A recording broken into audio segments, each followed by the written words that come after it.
All right, well, the rift in the royal family is once again in the spotlight, with Prince Harry airing his grievances to the world after losing a security battle. I can't see a world in which I would be bringing my wife and children back to the UK at this point. Picture the gleaming gates of Montecito opening at dawn.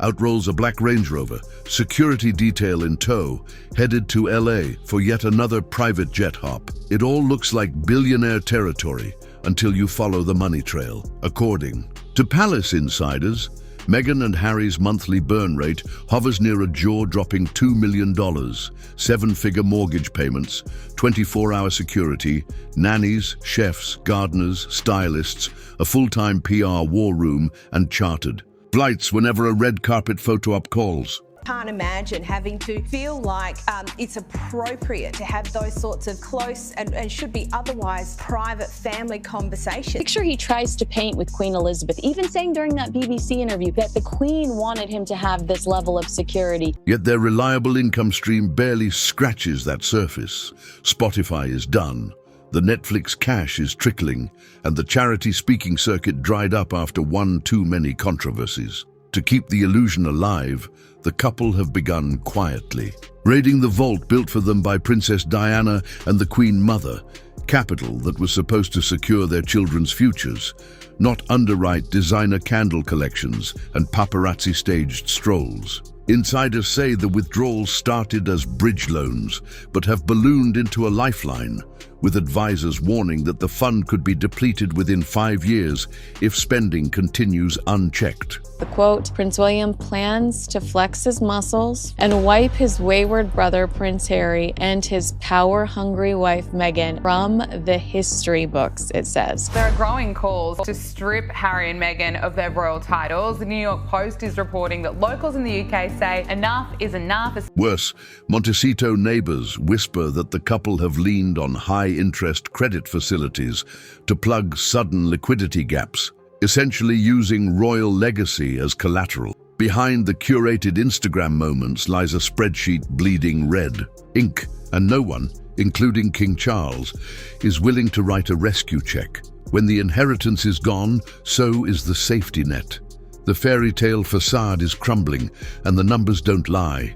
Ticking clocks don't care about crowns or gauzes anymore. Remember that glossy promo of Meghan wafting through a sun-drenched kitchen, ladling heirloom strawberry jam into crystal jars. Is not visibly black, but that's who she is. The way that they speak about her and the way they treat her is incredibly relatable to everybody else of colour. Meghan has always been a mad, keen player of the victim card. The nasty Brits who took against her because of the colour of her skin. That was American Riviera Orchard's entire business plan in 30 seconds. Sell you a lifestyle, not a product. Netflix fronted the pocket change, just enough to whip up a few hundred jars, silk ribbons, and a website countdown clock. Meghan's team then blasted limited drop, sold out in 45 minutes across social media. Of course it did. There were barely 3 pallet boxes to begin with. Inside the industry, suppliers were already raising eyebrows. No trademark filings for a second batch, no manufacturing contracts large enough to fill national shelves. Your family, especially William and Kate, didn't develop reservations about Meghan because of the way she bullied palace staff. She was simply the victim of royal racism. All of this is nonsense. A conversation with you, With Harry. about... And, crucially, no purchase orders from major retailers. Translation, the so-called sellout was a mirage engineered to lure real investors. But when those investors asked for numbers, Netflix shrugged, Meghan demurred, and the Orchard's Instagram feed went dark. Fast forward 6 months. Fans still can't reorder. Critics are calling the brand American Riviera Orchard. More like American Riviera Orchard as never. And Shopify lists the storefront as inactive. Sources close to the couple say Meghan hoped Netflix would bankroll a full product line, candles, teas, maybe a signature rosé, but the streamer balked at becoming a glorified jam factory with zero guaranteed ROI. Just wait until Prince William is king. I think he's going to put his handsome foot down and he is going to rock Meghan Markle's world. Meghan Markle is going to be humbled very quickly. According to a report in OK Magazine, Prince William plans on stripping both Harry and Meghan of their HRH titles. Now the jars are collector's items on eBay. The trademark site's gathering dust, and Meghan's PR team has pivoted to talking about a future fashion project. In other words, orchard closed, nothing harvested, field officially left fallow. For shoppers, the silence is deafening and the shelves stay empty. Cue the boardroom at Netflix headquarters. Sleek glass walls, analysts glued to spreadsheets, and Meghan's grand lifestyle empire pitch projected on a giant screen. Hasn't he? I actually feel for the first time a bit sorry for him. He's so lost. He's deep down in that burrow, isn't he? It's sort of hard to retrieve yourself out of that. Well, that interview sparked widespread backlash, with a new poll revealing a majority of Brits want to see Harry stripped of his HRH title. For more, we're joined by royal expert. At first, the numbers looked glamorous. Royal cachet, tabloid buzz, and a built-in social media audience. But once Netflix's finance team drilled down, the gloss came off fast. Their internal forecast showed skyrocketing production costs, unpredictable sales, and worst of all, waning public goodwill toward the Sussex brand. By Q2, engagement on Harry and Meghan content had already dipped 43%. Retention rates on their docuseries barely cracked the platform average. Meghan's detractors have been calling for them to be stripped of their HRH since they left the royal family over 5 years ago.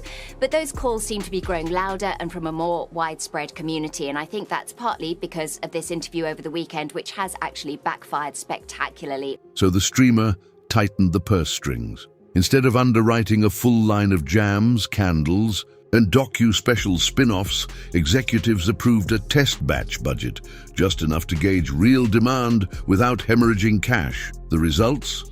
Lukewarm at best, bordering on dismal. Merchandise lingered in carts, viewing hours plateaued, and audience sentiment trended negative. In the follow-up meeting, Netflix quietly reclassified the Sussex slate from strategic priority to limited exposure, reallocating funds to more bankable IP. Behind the scenes, Meghan's camp lobbied hard for fresh green lights. A scripted series, a cooking show, even a kids' animation. Each proposal hit the same wall: insufficient ROI. Great press doesn't equal great profit, one exec reportedly quipped. By summer's end, Netflix had iced several pending projects, cut marketing support to the bone, and insisted on performance clauses for anything new. Translation: deliver ratings or get nothing. For Meghan and Harry, the message was unmistakable: no free ride, no blank checks. In Hollywood math, goodwill may open doors, but only hard numbers keep them open. Imagine the headlines last January. Prince Harry's memoir, Spare, shatters sales records. 1.4 million copies on day one. Sounds like a license to print money, right? Now zoom in on the fine print hidden behind those victory laps. Publishing.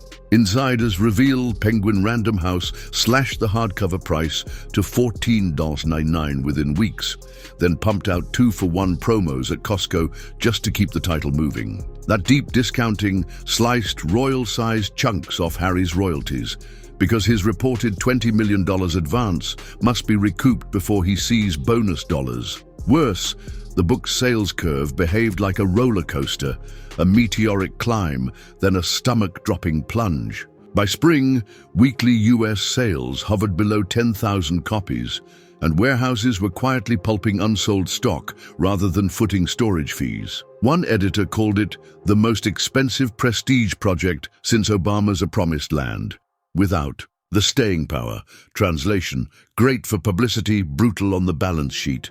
So what did Harry pocket? After agents 15%, UK tax, California tax, legal fees, and the mandatory security entourage during the press tour, the take-home shrunk to a figure many Silicon Valley managers earn in a single stock grant year. Solid, but nowhere.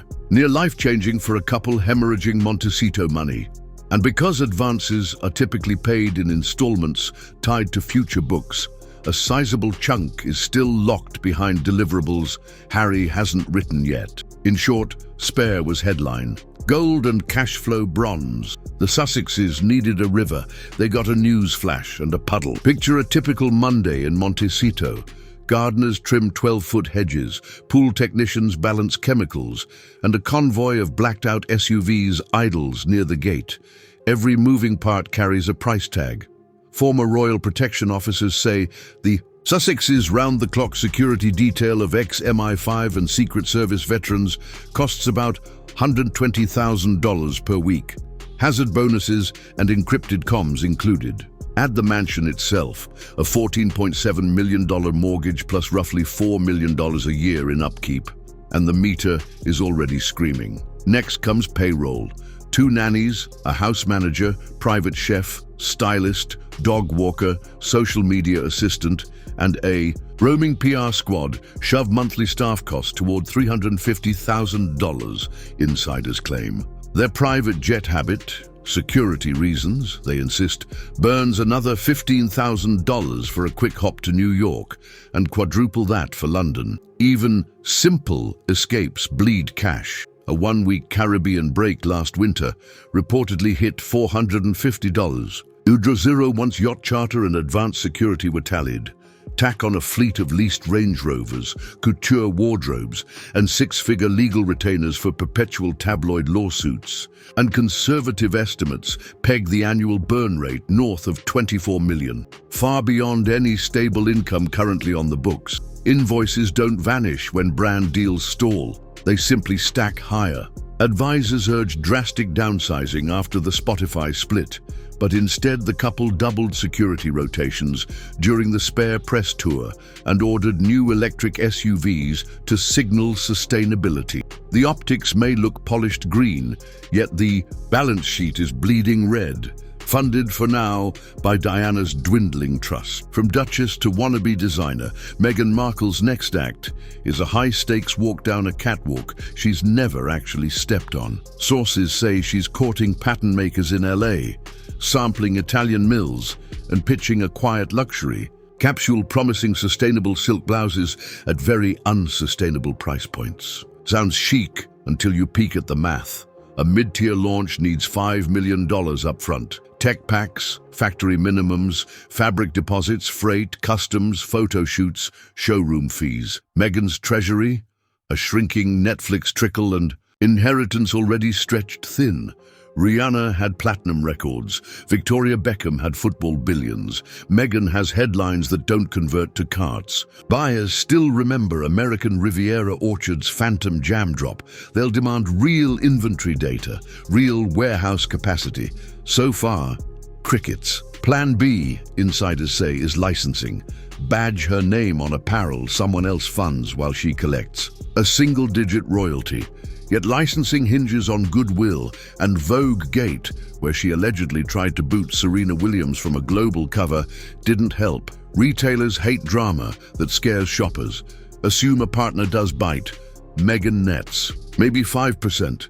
One public relations flare-up or supply chain hiccup, and those royalties evaporate. Worse, many agreements force celebrities to buy back unsold stock, a clause that can swallow 7 figures overnight. Fashion adores a Cinderella transformation, but it despises expensive experiments. If Meghan's first collection misses trend, or timing by even half a season, the runway morphs into a financial cliff.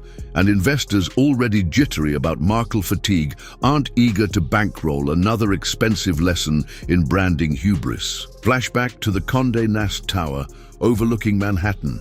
Elevators gliding up to Anna Wintour's office like a runway to Olympus. Meghan arrives flanked by advisors, clutching mood boards plastered with muted beige gowns and airy feminist slogans. The March Global Women of Influence issue is locked. Serena Williams on the cover, tennis racket in one hand, newborn in the other, a celebration of triumph and motherhood. But Meghan wants the spotlight solo, and she isn't shy about saying so.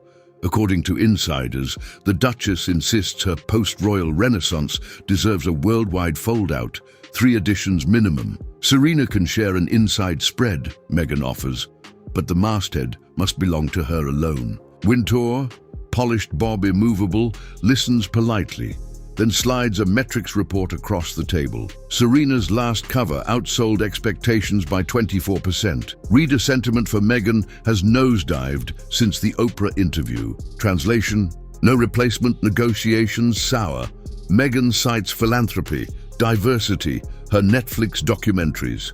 Wintour counters with newsstand risk and advertiser fatigue. When the meeting ends after 40 terse minutes, Meghan's team leaves empty-handed. Within days, Serena receives a reassurance call from Wintour.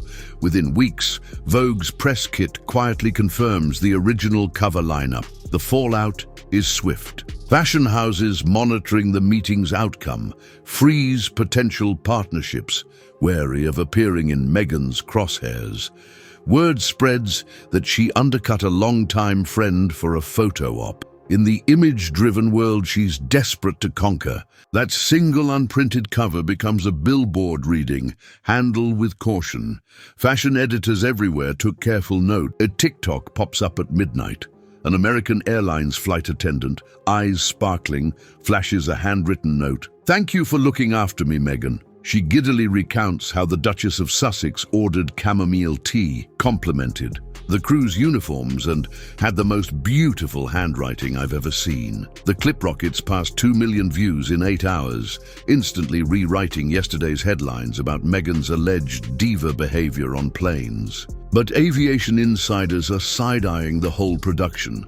First red flag: strict confidentiality rules forbid staff from identifying VIPs without legal clearance. Leaking a passenger's thank you card, especially one containing a recognizable signature, should trigger a swift HR inquiry or even termination. Yet American Airlines stays silent. No suspension, no statement. PR analysts call that silence tacit approval, code for a choreographed drop. Second red flag: timing. The TikTok lands the same week British tabloids resurface claims that Meghan once scolded a Heathrow crew for failing to greet her properly. Damage in, counter-narrative out, classic crisis comms sequencing. The attendance video even spotlights Meghan's pastel nails and calm aura, buzzwords lifted straight from lifestyle brand copy. Third red flag: in the comments, identifiable Sussex supporters flood the feed within minutes, seeding praise before the algorithm can decide which way public sentiment tilts. Analysts trace several accounts to a Los Angeles digital engagement firm previously hired by Archwell. By dawn, mainstream outlets are embedding the TikTok, critics are muted, and the hashtag sweet seatmate trends worldwide. Mission accomplished, unless you notice the fingerprints all over the supposedly spontaneous applause. Picture Buckingham Palace's private audience room. Sunlight bouncing off gilded mirrors as King Charles studies a slim dossier marked Sussex Finances. Inside, expense spreadsheets, tabloid clippings, and a discreet memo from the Privy. Purse. One number is circled in red, 0. That's the amount allocated for any future temporary assistance to Prince Harry. According to courtiers, Charles recently issued a blanket directive.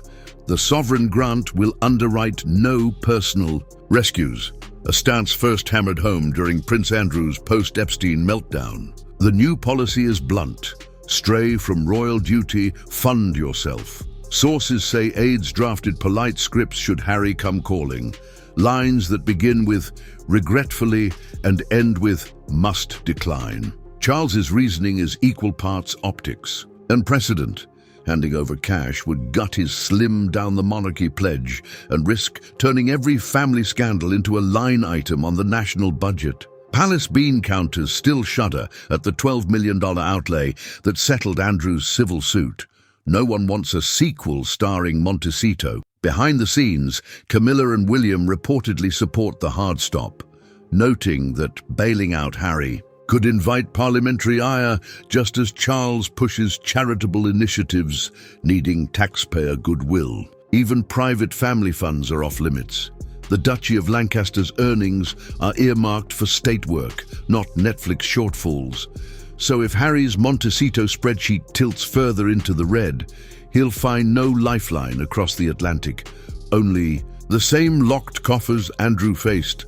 In royal arithmetic, independence means standing on your own 2 feet, even when the ground is wobbling. Cut to a dimly lit war room in Meghan and Harry's Montecito estate. Giant screens glow with social listening dashboards, red arrows sliding downward beside words like sentiment, engagement, and conversion. A consultant clears her throat. We've crossed the skepticism threshold.